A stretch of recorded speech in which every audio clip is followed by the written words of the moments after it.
me start with this. So, I want to frame.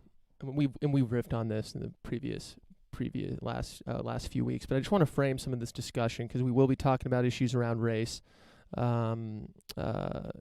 There's a great piece by Foreign Affairs which we'll get into, but I want to frame this a little bit. Because I think it's important when we have these discussions, and we will be having these discussions for the next several decades as a country, as a species. It's important to give people space to have these discussions. And what do I mean by that? Let me set the stage here.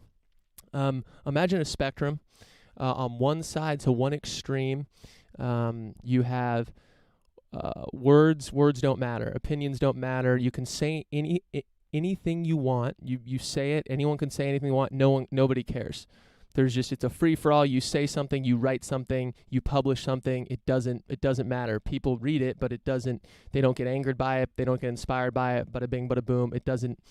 No one takes it with any. No one has any value attributed to it.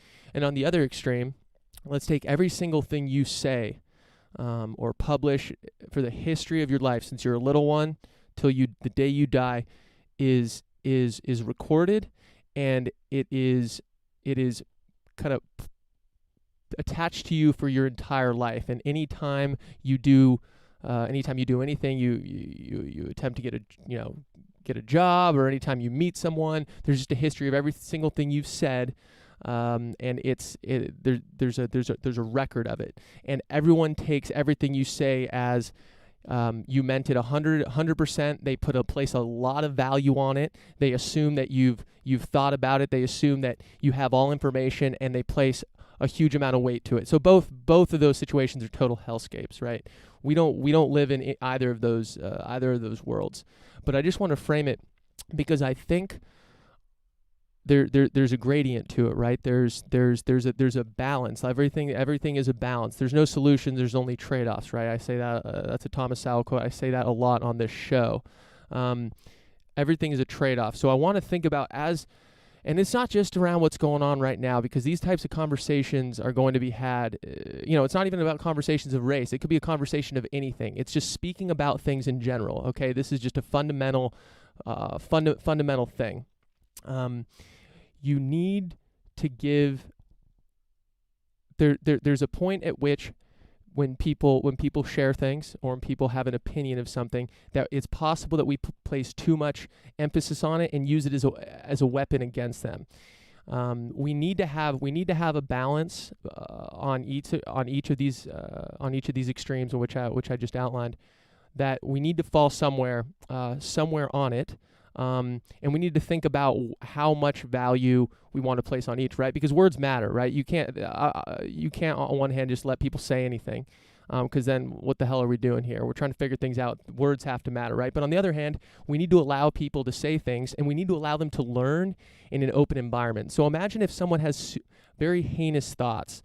They have very misguided thoughts. They have fundamental misunderstandings about how the world works, about anything, about any issue you find contentious, and they are afraid to share those thoughts, even though they think they're correct. They're afraid to share them because, or they're afraid to even ask questions about them because they don't want to be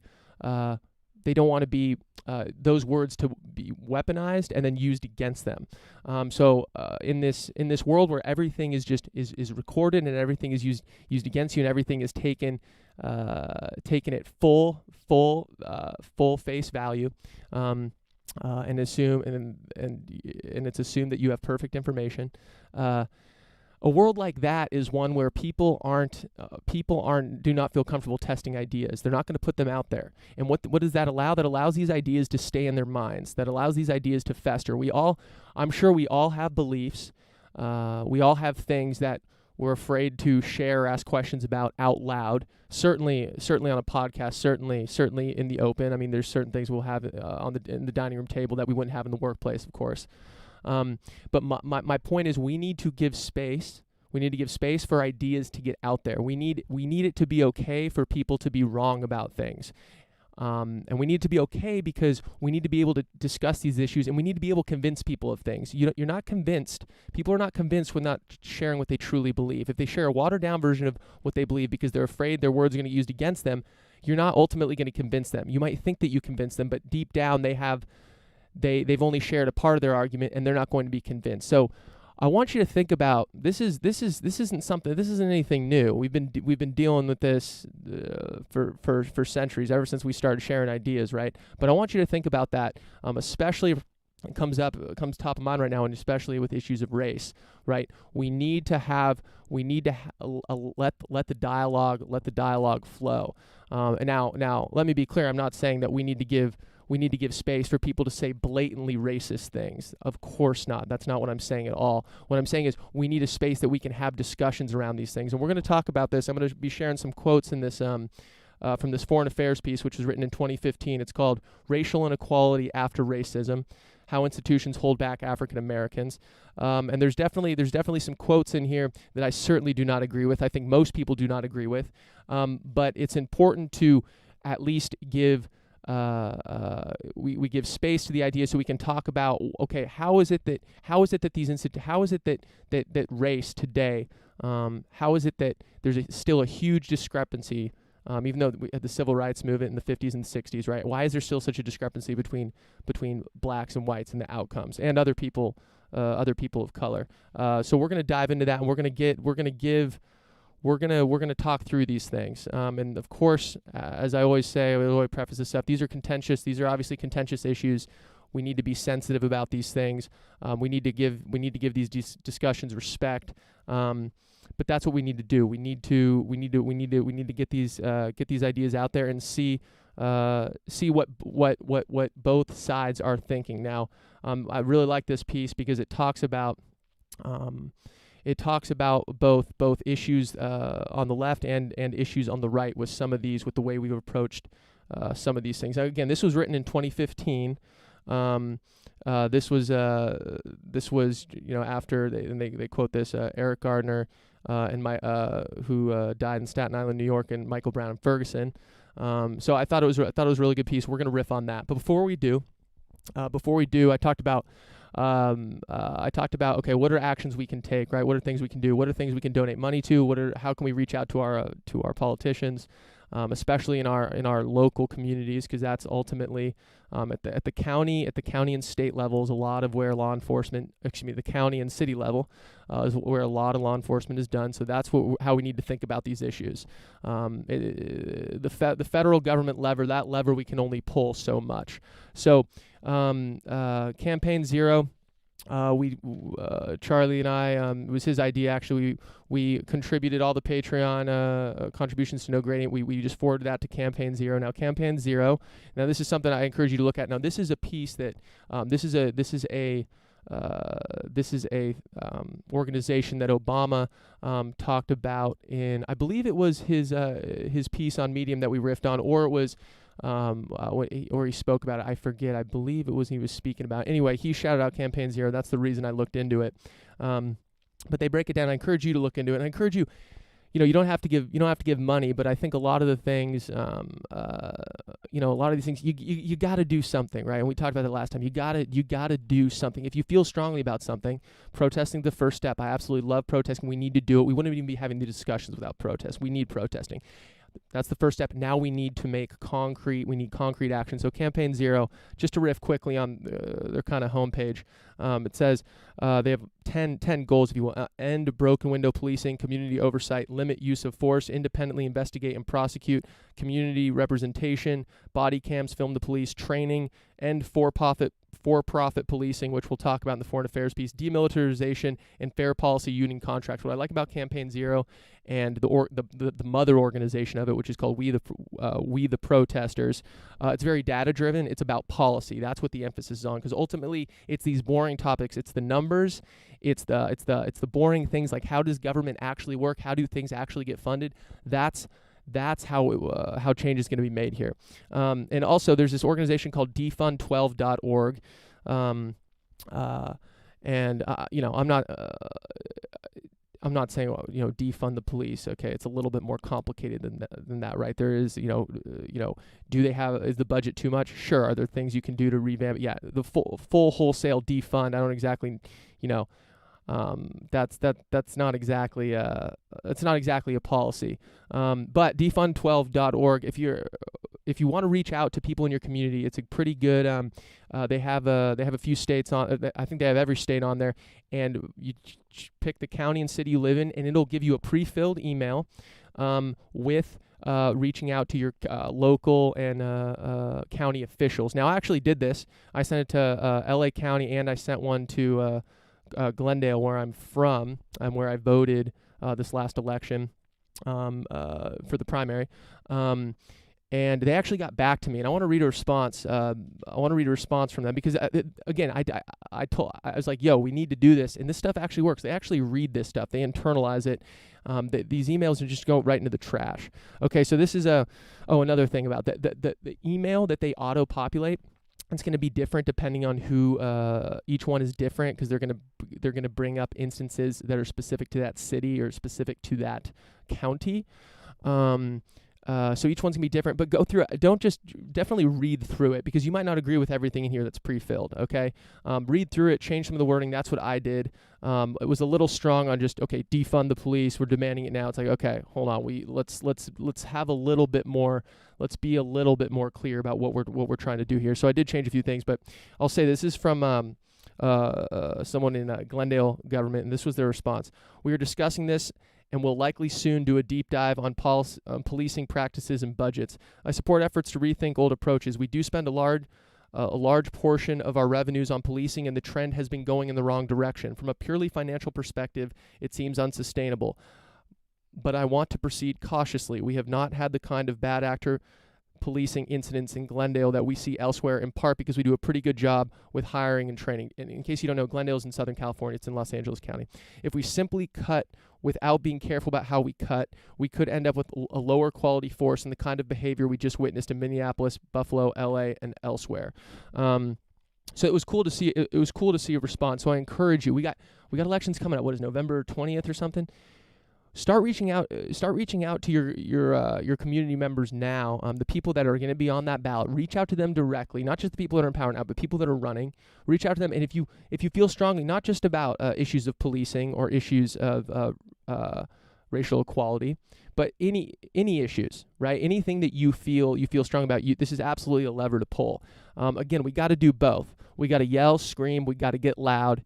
And we got to do this. We got to do the boring stuff of looking up who's actually your fukin, who is your sheriff, who is who did the mayor, who is the police chief. These are the boring things that we need to look at if we actually want to move this along. And it's going to take a long time. But this is how we carry on the momentum of these protests. We cannot waste this opportunity. We need to keep pushing. So that's something I encourage you to look at.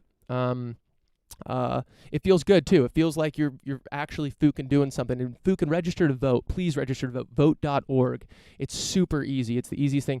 When I had to re-register to do mail-in this past election, and it was super, super easy. Very clear instructions. You can fill it out online. You do need to print some of this stuff out. You do need to mail ship, but that's just the way the government works. Vote.org can't do anything about that. To be fair, your city or state might be different. That's the way it was in California. But I encourage you to look at this stuff. I encourage you to register to vote and look at this stuff and figure out who represents you, because that's what this is going to take. Okay, so let's riff on this. This is racial inequality after racism. So let me just set this because I'm going to skip some of the intro pieces, and I got a lot of stuff highlighted here. Again, I'm going to link to all this stuff. I'm going to link to this piece. Encourage you to take a look at this. I think Foreign Affairs might be behind a paywall. I think you might be able to look at this for free. But anyway, I'm going to cover a lot of the highlights. Probably too much of it, honestly. I've got too much underlined. But basically, I'm going to start out with it. I'm just going to give a lay of land here. This Foreign Affairs piece. It's talking. It starts out. It basically is under the assumption. It says, okay, people are generally not racist like they were in the 60s. There's polling data to back this up. There's evidence of the way people speak and public discourse. It's generally accepted that the issue is not that. The issue is not that there are some people. Well, that is an issue. Obviously, there are obviously people that are racist, right? But that is not the largest part of the issue here. The issue, as this article discusses, is that there are even in this post-racist world where people aren't openly racist like they were in the 50s and 60s, right? Even in this post-racist world, why is it that the outcomes of blacks and whites are very different? Why is it that your zip code can determine so much and your skin color can determine so much? That is what this article is exploring, because if you it almost simplifies the argument to think that, in fact, it's a poor argument to think that things are the way they are because people are racist. Well, sure, that is part of it, obviously, but today most people are under the are not openly racist, right? Or even internally. I mean, there's the polling we're going to quote in this. The issue, and that's part of the issue, is that, and they talk about this again. We'll deep dive into it, but that it's not that we have openly racist people. It's that we think that because and this is the right's position, that there's not racism, blatant racism anymore. People aren't openly have representatives or senators calling for segregation, for example, but there are policies that affect. They don't target them specifically in the letter of the law, but they do target people of color. So we're going to talk about that. So it's more simple than just finding the racist, right? There are policies that are being implemented by people that aren't racist, but the policies themselves are targeting people of color. The policies themselves that may not, they don't specifically call any one group out, but that is what and that's what's so insidious about them. So we need to do a deep dive here. Okay, so. Let's go in here. Okay, so analyzing U.S. race relations in 1944, the Swedish economist Gunnar Myrdal identified what he called the American dilemma. Okay, so, and he said this: Myrdal found that the white Americans, Myrdal found that white Americans' support for segregation sprang from widespread belief in black inferiority, and that blacks' disadvantaged status tended to reinforce this sentiment. For Americans to resolve this clash between ideals and reality, Myrdal argued something had to give. Either whites' racial attitudes had to change, allowing for fair treatment of blacks, or the circumstances of African American life had to improve, triggering a change in attitudes. Okay, this was 1944. Okay, so here's the crux of it. Attitudes towards race have indeed been revolutionized. Yet across a wide range of measures, including income, employment, education, health, housing, and criminal justice, African Americans and other minorities of color have continued to lag behind whites. African Americans, for example, are nearly 3 times as likely as non-Hispanic whites to be poor, almost 6 times as likely to be incarcerated, and only half as likely to graduate from college. The average wealth of white households in the United States is 13 times as high as that of black households. Let's go on. The civil rights movement in the 1950s and 60s removed 2 of the most egregious means of reproducing racial inequality: state-sanctioned segregation and explicit discrimination. Today, overt expressions of prejudice are almost universally considered illegitimate. And that's what we talked about. You're not hearing, it's not a common thing for people to make openly racist statements, right? This is not the 50s and 60s world, yet there are still problems, which is why we have to dig deeper. Okay, these patterns discredit the notion of a post-racial society. Rather, the United States is a post-racist country, a place where the role of race is more subtle and hidden from view than before, but no less potent. In a new American dilemma, the continuity of racial inequality in the midst of racial change has confounded policymakers and commentators alike. Right? It's confusing, right? If you're a policymaker, you say, okay, well, look at the way many whites would talk about blacks in the 1950s and 60s. Well, we don't see that today, but yet why haven't the lives of blacks and non-whites improved and caught up to whites? That is the crux of the issue here. Okay, so here we go. The conservative commentator John. Okay, by this logic. Okay, we've got to start higher up here. Here we go. Many of the political right believe that the United States has become a genuinely colorblind society, a level playing field that rewards discipline and hard work. In this view, racial disparities reflect deficiencies of merit on the part of less successful individuals and groups, rather than flawed institutions that perpetuate unequal outcomes. By this logic, the failure of African Americans and other minorities to prosper stems from personal failings such as a lack of initiative. The conservative commentator John McWhorter, for instance, believes that the lack of group progress by Black Americans derives from a post-colonial inferiority complex. Like insecure people everywhere, he writes, blacks are driven by a private sense of personal inadequacy to seeing imaginary obstacles to their success supposedly planted by others. Okay, such arguments reflect the belief shared by many white Americans that racism has now become close to irrelevant, which of course is not true, as we'll go on. As the sociologist Lawrence Bobo has documented, white Americans generally assume that the end of state-sponsored segregation and the legal prohibition of discrimination removed structural barriers to African Americans' advancement. In a 2013 Gallup poll, for instance, 83% of white Americans said that factors other than discrimination were to blame for African Americans' lower levels of employment, lower outcomes, and lower quality housing. Indeed, white Americans often attribute racial inequality to the incapacity of minorities themselves, a phenomenon that Bobo calls laissez-faire racism. Widespread assumptions of this kind eroded white support for the New Deal welfare state after the 1960s and paved the way for the welfare cutbacks of the 1990s, which disproportionately hurt people of color. For example, Jim Crow-era voting restrictions such as poll taxes, literacy tests, and the grandfather clause were adopted precisely because they appeared to be race-neutral and therefore compliant with the 15th Amendment, which prohibits race-based voting discrimination. And the classic example, here we go, crack cocaine and those related to powdered cocaine have resulted in grossly disproportionate punishment for black offenders, right? A larger proportion of blacks compared to whites did crack cocaine as opposed to powdered cocaine, yet crack cocaine was, same drug, just in a different form, was used, administered much higher penalties. Here we go. Republican Representative Paul Ryan of Wisconsin, for example, recently attributed urban poverty to a tailspin of culture in our inner cities, in particular, of men not working, and just generations of men not even thinking about working or learning the value and the culture of work. Now, that's a fucking heinous statement, right? This is the stuff I'm talking about. I'm not talking about someone you've ever heard of. This is a quote from Paul Ryan. This is someone who's wielded power on the right. So it's important we understand what they're saying so we can address these things. Okay, let's go on. 22 minutes in. Okay, we're riffing here.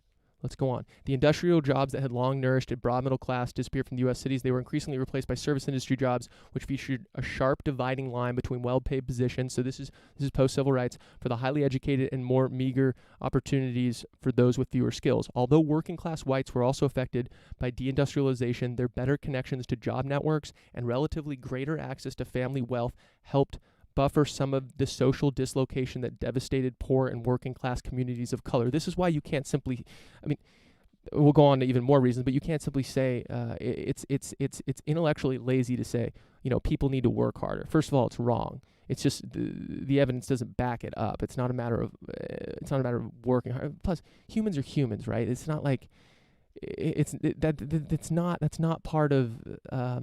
It's just not fucking right. So. And that's one of the examples, right? There's this notion of as our economy moved and deindustrialized, whites had better access to that next wave, right? And they were able to become employed more easily. Thus, their household incomes went up. And when incomes go up, everything from health, education also increases. So let's go on.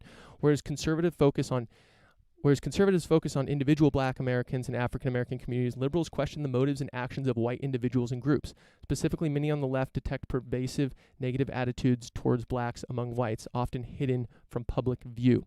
As evidence that white racism remains widespread, liberals also point to revelations that well-known figures such as the celebrity chef Paula Deen and the former owner of the Los Angeles Clippers basketball team Donald Sterling occasionally use racist dialogue or have social prejudices.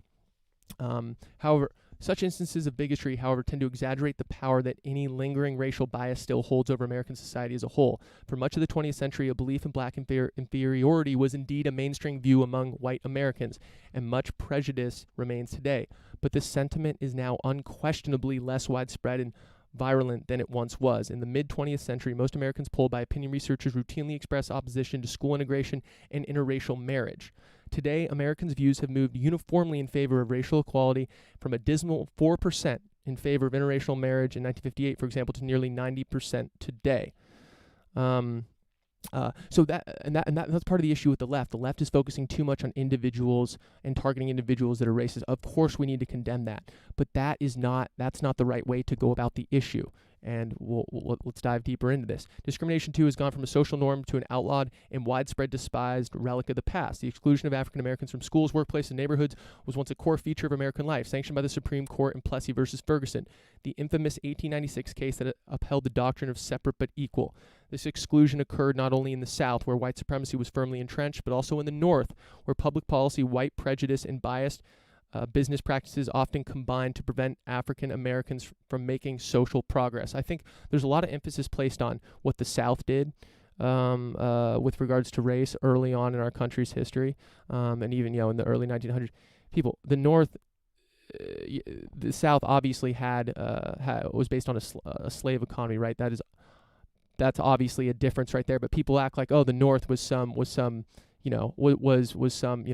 holy land where everyone was treated equal. That's not the case. Wasn't at all. Okay, let's go on. Okay.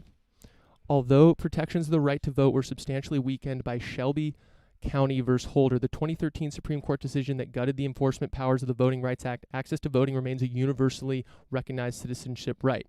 And in a 2007 case that overturned plans to integrate public schools in Seattle, Washington, and Louisville, Kentucky, Chief Justice John Roberts proclaimed that the way to stop discrimination on the basis of race is to stop discriminating on the basis of race. And what's interesting about that reminds me of there's an interview, I think it was on 60 Minutes, that Morgan Freeman did. And he was, I think he was talking about, it was for Black History Month, and he made the point that you're going to relegate my history, my people's history, to a month. Black history is American history. Why do we have Black history? It was interesting that Morgan Freeman made that argument, and I think it was Charlie Rose he was arguing, and he made the point, why is there no I forget if it was Charlie Rose, could be wrong about this, but he made the point, why is there no Jewish History Month? I thought that was interesting. Also, I think a lot of people don't understand or don't know that affirmative action in California, and it's one of 8 states actually that does this, affirmative action, so consideration of race is banned in university and public employment considerations. So they are not allowed to look at race in terms of who's allowed into the colleges, universities, and who is publicly employed. Okay, so in order to get beyond racism, we must first take account of race. There is no other way. In order to treat some persons equally, we must treat them differently. That is from, this position represents an ironic reversal of the court's 1978 decision in Regents of the University of California versus Bach, one of the earliest rulings to sanction race-conscious remedies, in which Justice Harry Bluchman, Justice Harry Bluchman said, in order to get beyond racism, we must first take account of race. There is no other way. And in order to treat some persons equally, we must treat them differently. So let's go on. Economists such as James Heckman have found that the Civil Rights Act measurably improved black employment opportunities and wages in the South in the 1960s and 70s. And the economist Roland Fryer has shown that civil rights reforms have produced a positive, albeit modest, impact on African American economic and social outcomes across the board, including in employment, health, and incarceration rates, although significant racial disparities remain in all these areas. Fryer found that the influence of direct discrimination has fallen dramatically vis-a-vis other factors such as unequal education opportunities. He estimates, for example, that differences in education achievement accounted for more than 70% of black-white wage disparity for young men in 2006, and that, controlling for education, young black women actually earned more than young white women. Discrimination, of course, remains a substantial barrier for racial minorities, especially in employment, and particularly for young African Americans from the inner cities who are frequently targets of stereotyping. But lingering racist sentiments are no longer powerful enough to account for the full breadth of the divide. This gets at the crux of it, okay? The racist sentiments are no longer enough to account for why there is such this big divide. Okay, so let's go on. The shortcomings of conservative and liberal arguments mean that American political discourse lacks a compelling explanation of what the sociologist Edward Bonilla Silver has called racism without racists, the ways in which systematic patterns and practices of American society often advance the interests of whites and harden racial disparities. What's missing is an understanding of how race works at the level of institutions. How do institutions that are, on their face, scrupulously race-neutral nevertheless produce racially imbalanced outcomes? Stokely Carmichael, a leader in the Black Power movement in the 1960s, coined the phrase institutional racism to describe discrimination that originates in the operation of established and respected forces in the society and thus receives far less public condemnation than individual racism. As Carmichael and the political scientist and fellow activist Charles Hamilton wrote in 1967, this kind of thinking became something of an article of faith for some on the left, but it did not develop much beyond the polemic rhetoric of activists.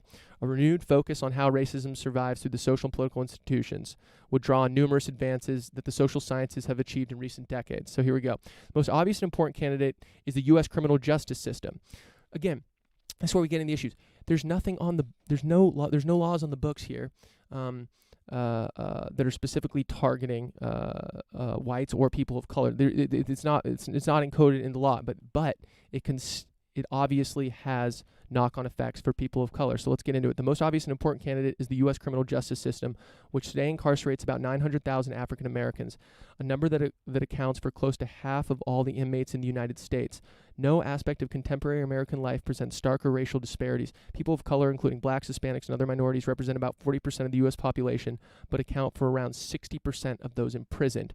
The U.S. Bureau of Justice Statistics estimates that 1 in 3 African American men will go to prison at some point in his life. According to the American Civil Liberties Union, 1 in every 15 American men is incarcerated, as opposed to only 1 in every 106 white men. 1 in every 15 African American men is incarcerated, as opposed to 1 in every 106 white men. So, for those that make the argument, look around. Our laws aren't racist. People aren't openly racist like they were in the 50s and 60s. We have equality now. Well, then, if you believe that, then you have to then dig into the issues and actually look at the stats. You need to say, okay, well, why? What is causing these issues? Because they obviously need to be addressed. So liberals and some conservatives often argue that these disparities stem from the war on drugs of the 1980s, which introduced policing tactics and sentencing rules that hit African Americans particularly hard. But in fact, the problem has its roots in the immediate aftermath of the civil rights movement and the racial unrest that led to riots in most major U.S. cities in the late 1960s and early 70s. Although the rates of incarceration among blacks and whites were nearly the same for much of the Jim Crow era. Listen to this. Although the rates of incarceration among blacks and whites were nearly the same for much of the Jim Crow era, if I asked you if during the Jim Crow era you thought incarceration rates were similar to black and white, would you? This blew my mind. This is why you got to look at the issues here. There's no way most people would think that those incarceration rates are the same. But they were. But racial differences began to emerge and widen during the early 1970s, at a time when African Americans were beginning to benefit from civil rights gains. As the black middle class grew, poverty rates declined, and thousands of blacks ascended to public office, rising black incarceration rates functioned as a stealth counterweight to political and economic progress. This was partly by design. The law and order policies pursued by some conservative lawmakers and officials, including President Richard Nixon, were framed as a deliberate reaction to the disorder that many white voters associate with the civil rights movement. The Nixon era introduced a bundle of new laws at the federal and state level that lengthened sentences, allowed juveniles to be tried as adults, relaxed prohibitions on the electronic surveillance of alleged criminal activity, and created perverse incentives for police force. This one really pissed me off, and created perverse incentives for local police to win more federal funding by increasing arrest rates, which is just shocking. I did not know that. In the 1970s, at the height of the U.S. industrial decline, these laws took a disproportionate toll on minority communities and hollowed out inner cities. These patterns have created ripple effects across African American neighborhoods, not least by producing a phenomenon known as intergenerational incarceration, the tendency of the children of convicted felons to grow up in foster homes, engage in violence and crime, and ultimately fall into poverty and homelessness, end up being incarcerated themselves. As the sociologist David Pager has shown, black men with criminal records have a particularly difficult time finding work, as supposedly, listen up, this is another one, as supposedly race-neutral hiring practices often allow racial stereotypes to enter into employers' decision-making. She has found, for example, that whereas white job applicants with criminal records, here we go, white job applicants with criminal records are half as likely to receive a job interview as equally qualified whites with no records. Black applicants with criminal records pay a much greater penalty. They are 1/3 as likely to be interviewed as other black candidates. So it's right there. there's another one that this article does not discuss is a study that was done with having a black sounding name, sending in a resume, obviously, no picture given, but just having a black sounded name, even though a resume is identical, had an effect on whether you'd get a call back or whether you'd move on. So these are things that are here and now that absolutely need to be looked at. Okay, here we go. The criminal justice system is hardly the only part of U.S. society where institutional racism operates. Fergus has chronicled the consequences of a California law that allowed zip code-based profiling in underwriting car insurance, which effectively sorted black drivers into higher risk categories that required higher payments. Although the particular California law described in Fergus has since been repealed, many others like it across the country are still in force. Profiling of this kind mirrors other racially skewed practices such as neighborhood-based discrimination in real estate, known as redlining, in which banks and financial firms limit the loans and other financial services available to residents of neighborhoods with large minority populations. So you want to look at, we just talked about employment. Blacks with a criminal record, it's harder for them to get a job than whites with a criminal record. You look at what employment does for wealth, for health, for well-being. It has knock-on effects of everything. If people have a job, their lives are better, full stop. So we absolutely need to focus on these issues that have other knock-on effects. Okay, here we go. Similarly, researchers, including the psychologist Quate, have illustrated how apparently apolitical marketing practices such as the advertising of fast food and alcohol involve de facto racial profiling in their targeting of minority populated urban neighborhoods. You talk about food deserts, areas where lower income areas will be targeted with fast food advertising, and the fast food restaurants will go in there, and worse health means obviously you die sooner, hurts employment, hurts education. There's all these things with knock-on effects, okay? So in fact, the opposite is true. Quite has shown that consumer preferences are strongly shaped and constrained by patterns of advertising and marketing, leaving minority neighborhoods with limited choices and often contributing to poor health outcomes, right? So if on the face of it, advertising in these lower income communities, you're not specifically targeting people of color. Well, that's how it works out. That's what ends up happening. Okay, so let's go on. U.S. public schools are actually more segregated. This blew me away. U.S. public schools are actually more segregated today than they were in the 1960s. Schools reflect and reinforce unequal outcomes rooted in de facto residential segregation and economic inequality. Disparities between the educational opportunities enjoyed by whites and those open to minorities reduce the equalizing potential of education. That blew my mind. Public schools are actually more segregated today than in the 1960s. Okay, so for people on the fence about this, and again, we've talked about this. You may think I'm giving too much credence to the other side and trying to talk to people and trying to convince what many would consider the unconvincible.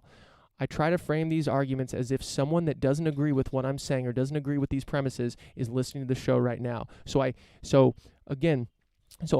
if you think we are a post-race and post-racist society, you have to ask yourself why U.S. public schools are actually more segregated today than they were in the 1960s. These questions you can't ignore. None of this stuff you can ignore. Okay, so a toolkit for reform, which admittedly it's a little shorter on details, but we're going to wrap up with this. These are the kinds of complex issues that Obama likely had in mind when, in the midst of public protests in Staten Island and Ferguson, he told an interviewer that racial disparities in the United States amounted to deeply ingrained systemic problem, not amenable to one-dimensional diagnoses or treatments. Proponents of racial equality should, of course, continue to root out prejudice and fight to strengthen anti-discrimination laws, but simply eliminating prejudice is no longer enough. Let's see here. We go. Okay, nor is it realistic to expect that a rising tide will lift all boats, and that gradual economic growth will ultimately bring minority communities out of poverty. Racial divisions appear entrenched, and existing approaches have proved incapable of loosening their hold. The post-racist epoch demands new tools for uncovering the structural forces that allow racial inequality to persist.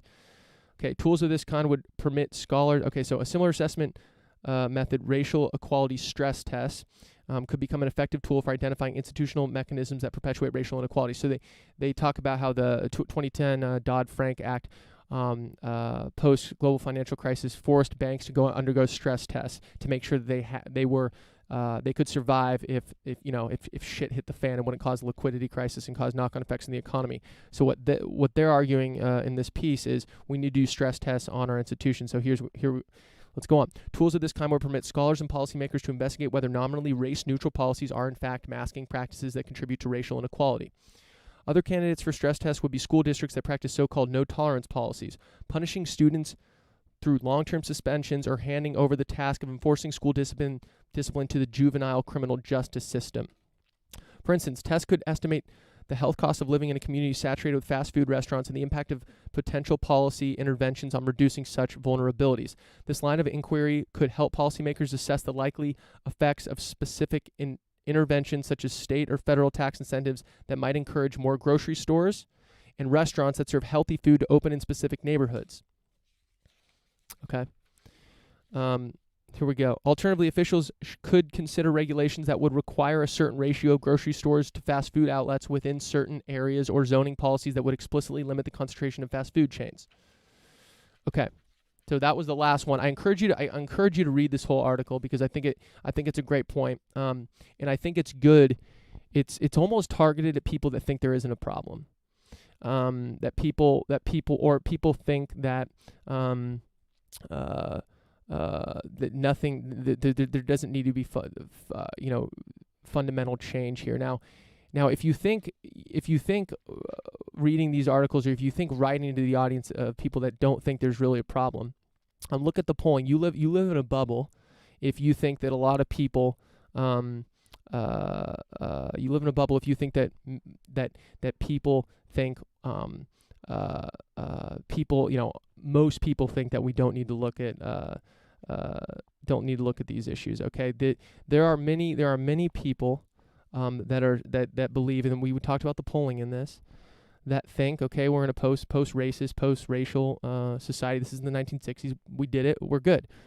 Well, no, that's not the case here. So I encourage you, whether you're on the left or the right, wherever you fall in this debate, I think this is a really good article for helping us understand why things need to be looked at, why things need to be done, and simply ignoring it or saying something like the civil rights movement happened, we did our job, end of story. No, that's not how this works. There's just that case of the fact that schools are more segregated today than they were in the 1960s. That blew my mind. That's why it's important to read about this stuff. You can't just say, oh, we just got to get rid of the racists. Well, it's a little bit more complicated than that. Okay, we need to actually look at the issues. We need a deep dive.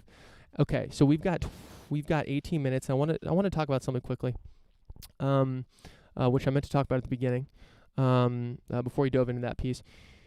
If you have a black friend or a person of color in your life, or someone that you regularly talk to, ask them what they think about what is going on. Talk to them about what they think. And if you are not a person of color, if you're white, just ask them. Don't go into it trying to convince anything or them of anything, or don't go into it needing to think. Just hear what they have to say. See if they have experience.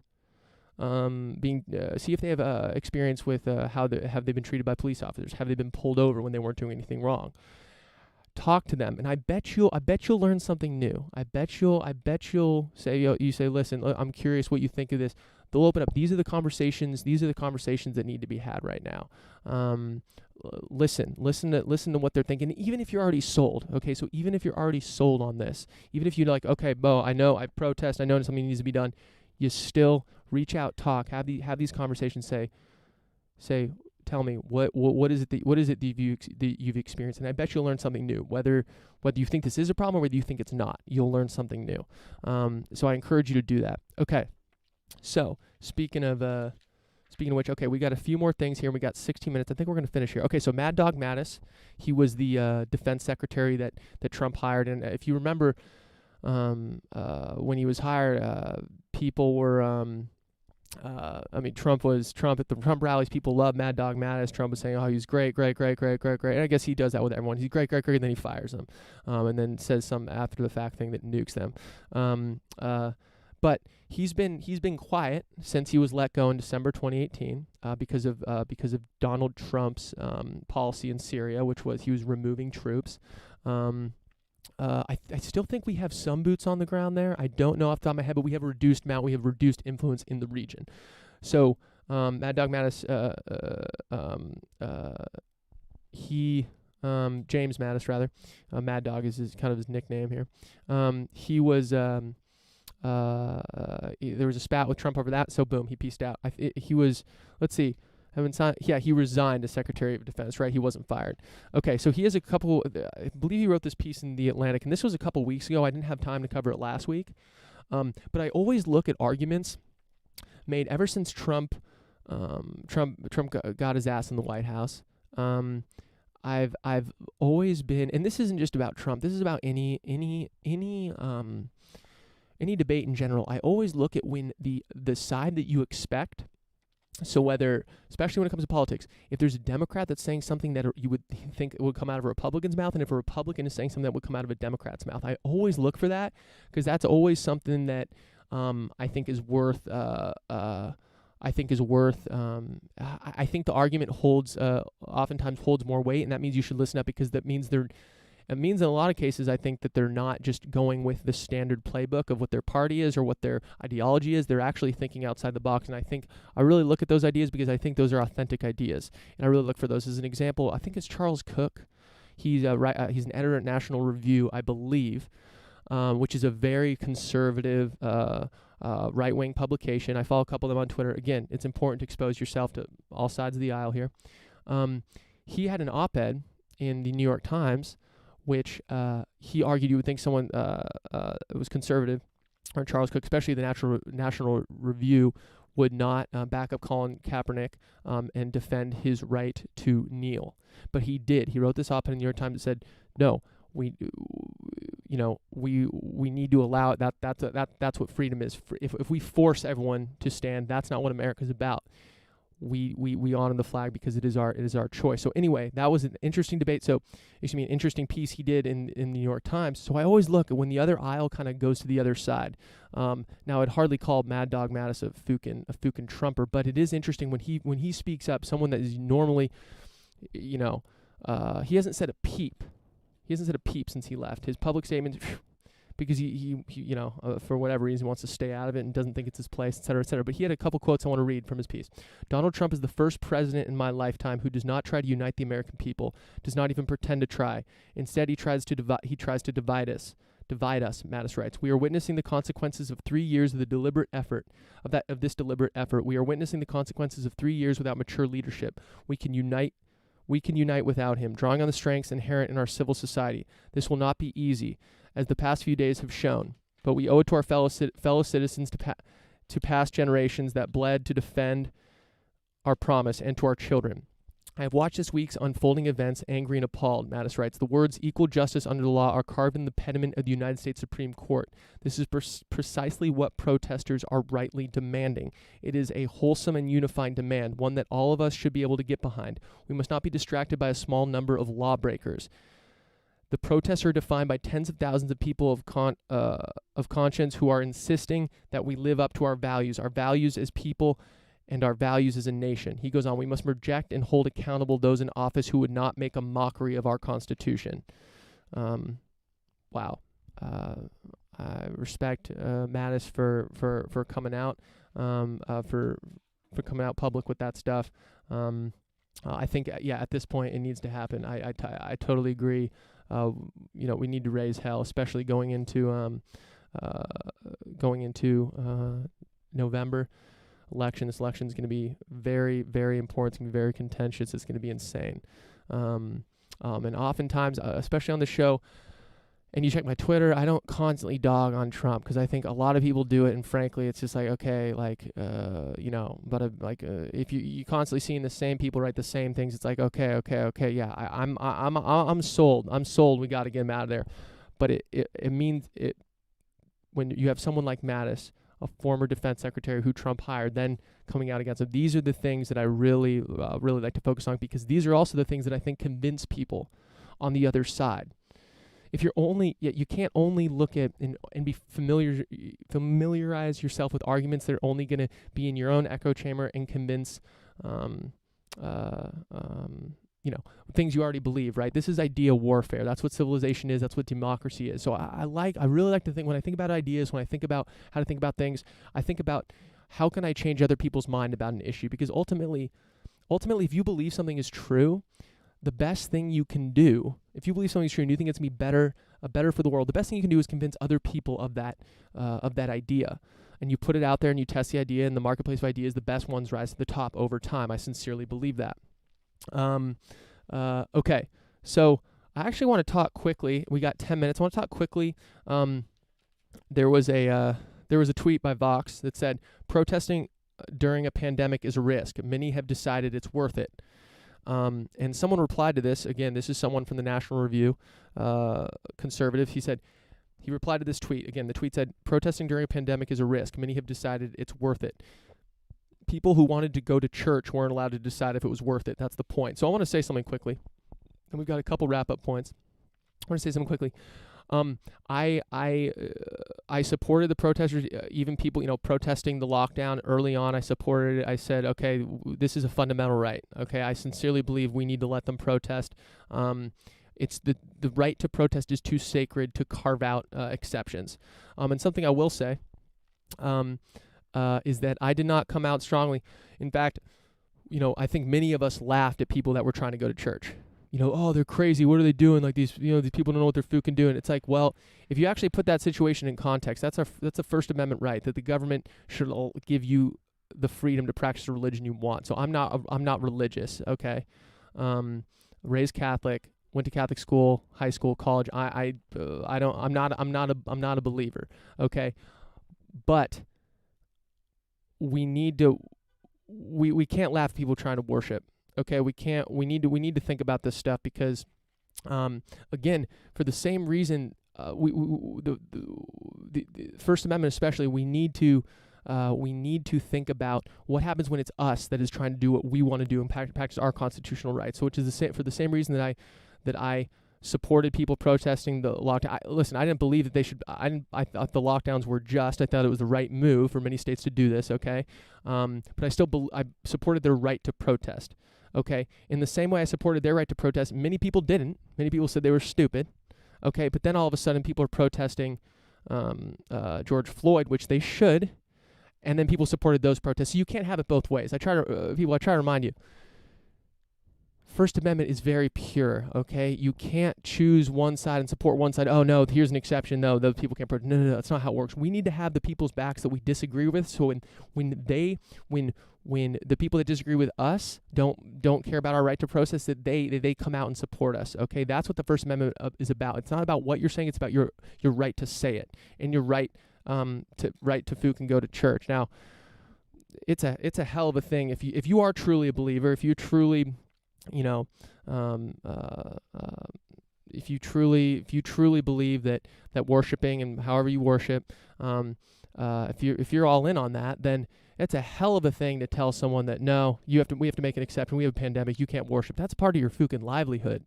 So I encourage you to think about that. Even if you're not a believer, think about the people that actually, they sincerely believe this is a part of their life and this is how they can reach everlasting life post, after they fucking pass on.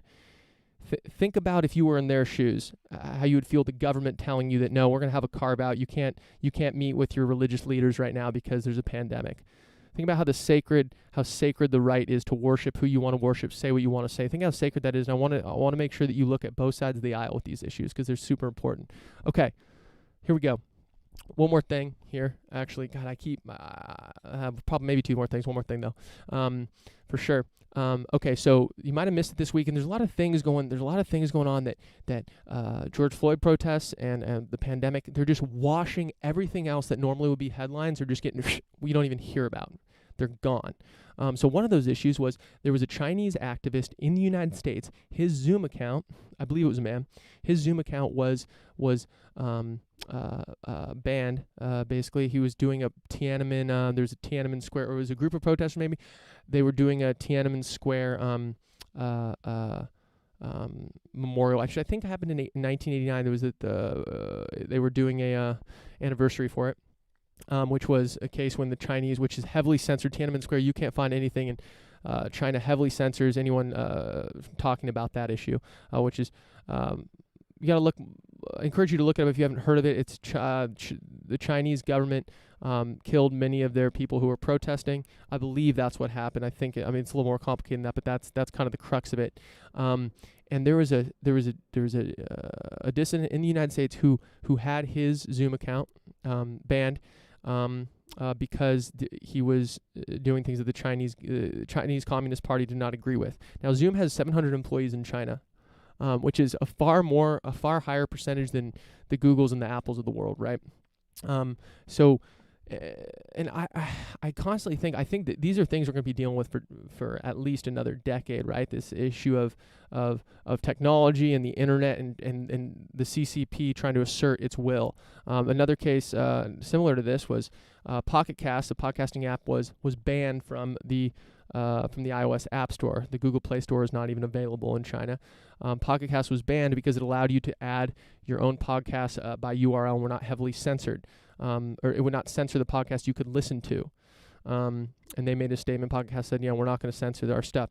Interestingly, Apple's podcast app in China for Chinese citizens is heavily censored. So I think Apple gets a lot of, Apple's podcast app, Apple gets a lot of credit for privacy, and they should, but they are also working very closely with the Chinese government. They're working with one of their cloud providers, basically a state-sanctioned cloud provider. All Chinese citizens, all their data is perfectly viewable by the Chinese Communist Party in China. The podcast app is heavily. Got to get some water here. Only got 2 minutes. Your iMessages are all available to CCP if you're a Chinese citizen. Your podcast app is heavily. The podcasts you can listen to are heavily censored. These are real issues. This is a country of over 1 billion people, so I do, and China has increasing power on the world stage. It is something to look at, and it's something to keep an eye on. Okay, we've got a few minutes. I can wrap up with this. There's a company called Compound Finance, which again, this is my last little cryptocurrency piece in here. I want to talk more about this, but talk about more cryptocurrency stuff in general. But honestly, talking through this George Floyd stuff and talking through these kinds of issues is definitely taking a lot of airtime right now, because I think it's important. I think it's going to be a decades-long struggle, and we need to start now. So that's been taking a lot of time.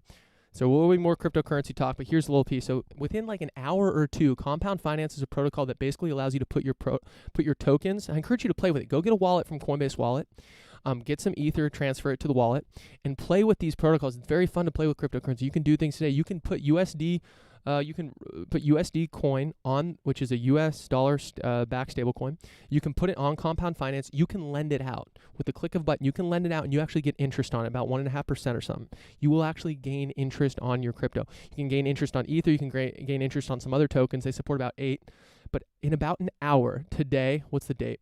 June 13th, you will be able to earn what's called a comp token. And we've talked about this on the show, but basically they're going to distribute for those people using their platform, and the more money you have on it, they have about 110 million in assets on their platform.